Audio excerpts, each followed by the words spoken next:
DJ asante. Aseni aje. Ladies high.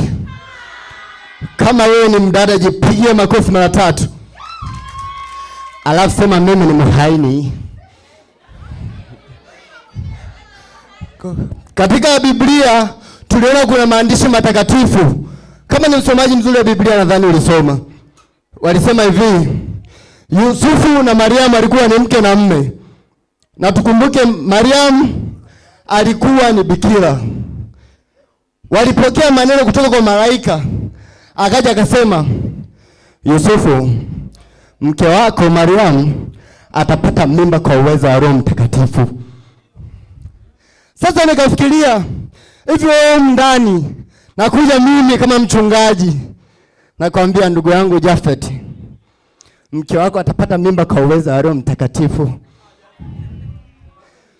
By the way, watoto ni malaika. Hiyo kote ipingu, si ndio?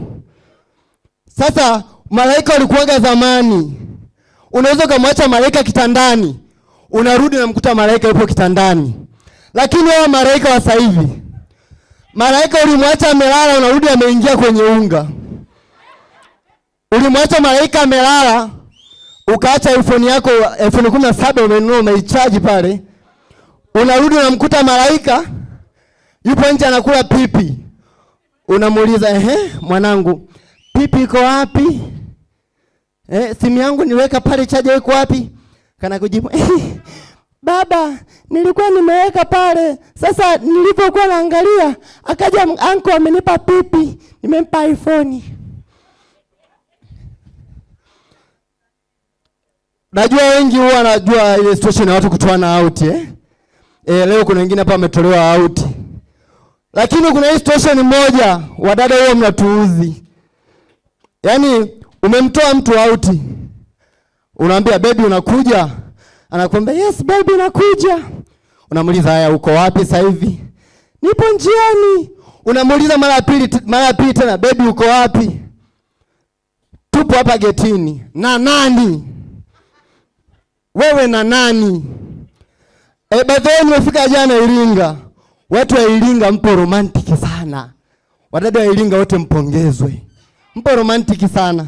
Wadada wamenyooka. Imagine nikapata mdada mmoja, nilifika naye lodge. Leo asubuhi napiga miayo tu. Kasema, "Oh baby pole, hujachanika mdomo." Wazazi wa zamani walikuwa wakimpa mtoto jina linaendana na matendo. Unaona?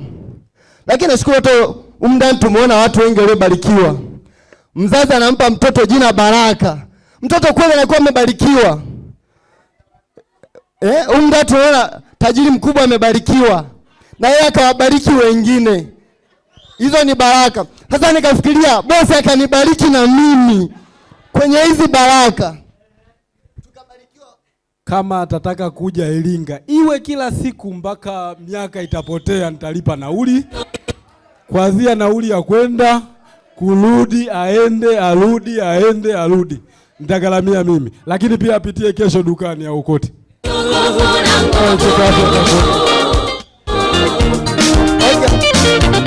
Kwanza leo mimi ni mwewe kamwene. Mlogaje. Kwanza leo mimi ni mbena mwenzenu jamani. Kuna tofauti kati ya ombaomba wa Iringa na ombaomba wa Dodoma. Ombaomba wa Iringa, kweli mtu unajua bisa huyu ana shida. Jamani mimi sioni macho, naomba nisaidie. Afu kawimbo kale kanapita, uniongoze baba. Unajua kweli huyu anapitia shida. Lakini ombaomba wa Dodoma, ombaomba wa Dodoma unakuta nakwambia, jamani mimi sioni macho, naomba nisaidie. Atakapomaliza unasikia, ukileta kwa wauni tunaila na tutoi kodi. Thank you so much. That was my time. My name is Namoga Comedian. All the way from Mbeya, Tanzania. Welcome. Iringa is my home too. Okay, makofi mengi sana kwa